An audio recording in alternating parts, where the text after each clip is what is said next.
할렐루야. 사랑하는 성도 여러분, 평안한 하루 보내고 계십니까? 오늘은 잠언 8장 말씀으로 함께 은혜를 나누고자 합니다. 제가 봉독하겠습니다.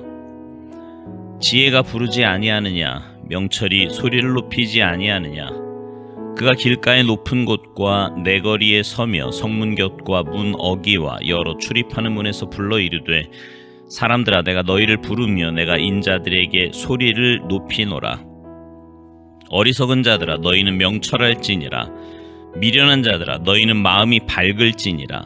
너희는 들을지어다. 내가 가장 선한 것을 말하리라. 내 입술을 열어 정직을 내리라. 내 입은 진리를 말하며 내 입술은 악을 미워하느니라. 내 입의 말은 다 의로운즉 그 가운데에 굽은 것과 패역한 것이 없나니, 이는 다 총명 있는 자가 밝히 아는 바요 지식 얻은 자가 정직하게 여기는 바니라. 너희가 은을 받지 말고 나의 훈계를 받으며 정금보다 지식을 얻으라. 대저 지혜는 진주보다 나음으로 원하는 모든 것을 이에 비교할 수 없음이니라. 나 지혜는 명철로 주소를 삼으며 지식과 근신을 찾아온나니, 여호와를 경외하는 것은 악을 미워하는 것이라. 나는 교만과 거만과 악한 행실과 패역한 입을 미워하느니라. 내게는 계략과 참 지식이 있으며 나는 명철이라. 내게 능력이 있으므로 나로 말미암아 왕들이 치리하며 방백들이 공의를 세우며 나로 말미암아 재상과 존귀한 자 곧 모든 의로운 재판관들이 다스리느니라. 나를 사랑하는 자들이 나의 사랑을 입으며 나를 간절히 찾는 자가 나를 만날 것이니라. 부귀가 내게 있고 장구한 재물과 공의도 그러하니라. 내 열매는 금이나 정금보다 나으며 내 소득은 수는보다 나으니라. 나는 정의로운 길로 행하며 공의로운 길 가운데로 다니나니, 이는 나를 사랑하는 자가 재물을 얻어서 그 곳간에 채우게 하려 함이니라. 여호와께서 그 조화의 시작 곧 태초에 일하시기 전에 나를 가지셨으며 만세 전부터 태초부터 땅이 생기기 전부터 내가 세움을 받았나니, 아직 바다가 생기지 아니하였고 큰 샘들이 있기 전에 내가 이미 났으며 산이 세워지기 전에 언덕이 생기기 전에 내가 이미 났으니, 하나님이 아직 땅도 들도 세상 진토의 근원도 짓지 아니하셨을 때에라. 그가 하늘을 지으시며 궁창을 해면에 두르실 때에 내가 거기 있었고, 그가 위로 구름 하늘을 견고하게 하시며 바다의 샘들을 힘있게 하시며 바다의 한계를 정하여 물이 명령을 거스르지 못하게 하시며 또 땅의 기초를 정하실 때에 내가 그 곁에 있어서 창조자가 되어 날마다 그의 기뻐하신 바가 되었으며 항상 그 앞에서 즐거워하였으며 사람이 거처할 땅에서 즐거워하며 인자들을 기뻐하였느니라. 아들들아, 이제 내게 들으라. 내 도를 지키는 자가 복이 있느니라. 훈계를 들어서 지혜를 얻으라. 그것을 버리지 말라. 누구든지 내게 들으며 날마다 내 문 곁에서 기다리며 문설주 옆에서 기다리는 자는 복이 있나니, 대저 나를 얻는 자는 생명을 얻고 여호와께 은총을 얻을 것임이니라. 그러나 나를 잃는 자는 자기의 영혼을 해하는 자라. 나를 미워하는 자는 사망을 사랑하느니라. 아멘. 사람들은 누구나 다른 사람들로부터 사랑받기를 원합니다. 여러분도 그렇지요? 특별히 성도들은 하나님께 사랑받기를 원해요. 그래서 사랑받기를 원한다고 혹은 사랑해달라고 기도하기도 하지요. 근데 미국의 한 상담가가 이런 말을 했습니다. 당신은 사랑하지 않기 때문에 사랑받기를 원하는 것이다. 하지만 당신이 사랑을 하는 순간 그 마음은 사라진다. 당신이 사랑을 하는 순간 누군가가 당신을 사랑하는가 아닌가는 더 이상 중요하지 않게 된다. 일리 있는 말인 것 같습니다. 신앙에 적용해보면 우리가 하나님을 사랑하는 데는 관심이 적고 오로지 하나님의 사랑받기를 원하는 것에만 집중하고 있는 것은 아니냐는 거죠. 예수님은 우리를 너무나 사랑하셨습니다. 그래서 십자가에서 죽기까지 우리를 사랑하신 거예요. 그런데 예수님이 십자가에서 죽으시면서 우리가 그만큼 사랑해 주기를 기대하셨을까요?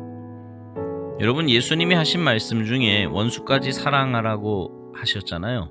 그 말은 상대방에게, 원수에게 사랑받을 것을 기대하지 말고 사랑하라는 말입니다. 그러니까 우리가 좀 더 성숙한 크리스찬이라면 다른 사람이 나를 사랑해 주기를 바라지 말고 우리가 다른 사람을 먼저 사랑하고 하나님이 나를 사랑해 주기를 요구하지 말고 내가 먼저 하나님을 사랑해야 하는 겁니다. 여러분 정말로 하나님의 사랑받기를 원하신다면 하나님을 뜨겁게 사랑하시기 바랍니다. 우리는 모든 것이 합력하여 선을 이룬다는 로마서 8장 28절 말씀을 굉장히 좋아하고 암송합니다. 어려움이 있을 때마다 그 말씀을 생각하며 힘을 얻지요. 그러나 여러분, 하나님께서 합력하여 선을 이루어 주시는 대상이 있습니다. 그것은 바로 하나님을 사랑하는 자입니다. 오늘 본문 17절 말씀을 보세요. 나를 사랑하는 자들이 나의 사랑을 입으며 나를 간절히 찾는 자가 나를 만날 것이니라. 하나님을 사랑하는 자가 하나님의 사랑을 입는다고 말씀하고 있습니다. 하나님의 사랑을 받으려면 하나님을 사랑하라는 말씀이에요. 하나님이 나를 만나 주실 것을 기대하거나 요구하기 전에 내가 먼저 하나님을 간절히 찾아야 합니다. 그러면 하나님을 만나게 되는 거지요. 우리가 진정으로 하나님 만나기를 원한다면 기도로 하나님을 찾아야 돼요. 예배로 하나님을 찾아야 합니다. 찬양으로, 말씀으로 하나님을 찾아야 하지요. 하나님은 기도와 예배와 찬양과 말씀을 통해 임재하시고 우리를 만나 주십니다. 그러면 여러분, 하나님을 사랑하는 것이 구체적으로 어떤 걸까요? 먼저는 이웃을 사랑하는 겁니다. 요한일서 4장 20절 21절 누구든지 하나님을 사랑하노라 하고 그 형제를 미워하면 이는 거짓말하는 자니 보는 바 그 형제를 사랑하지 아니하는 자는 보지 못하는 바 하나님을 사랑할 수 없느니라. 우리가 이 계명을 주께 받았나니 하나님을 사랑하는 자는 또한 그 형제를 사랑할지니라. 여러분, 이웃을 사랑하는 것이 하나님을 사랑하는 겁니다. 하나님의 사랑이 우리 안에 충만히 거하는 자는 그 사랑이 흘러 이웃에게 간다는 말이지요.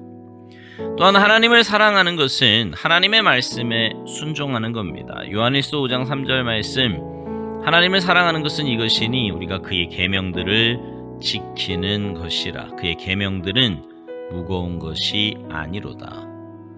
하나님을 사랑하는 자는 하나님의 말씀에 순종하는 자라는 말입니다. 내가 하나님을 사랑하는 자라면 나는 하나님의 말씀에 순종하고 있어야 한다 이 말이에요. 근데 여러분, 제가 늘 말씀드리지만 하나님의 사랑은 이미 우리에게 와 있어요. 우리가 영적으로 눈이 어두워 깨닫지 못하고 발견하지 못할 뿐입니다. 그런데 하나님의 말씀에 순종하며 하나님의 뜻대로 이웃을 사랑할 때 하나님의 그 사랑이 깨달아지는 겁니다. 그리고 그 사랑이 내 삶에 충만하게 임해서 내 삶을 인도하게 되는 거지요. 사랑하는 성도 여러분, 하나님을 사랑하기에 힘쓰시기 바랍니다. 아니, 하나님의 사랑을 온전히 깨달으시기 바라요. 그래서 그 사랑에 붙잡힌 바 되고 그 사랑에 힘입어 신앙의 길, 믿음의 길, 믿음의 삶 올바로 걸어가시기를 주님의 이름으로 축복합니다.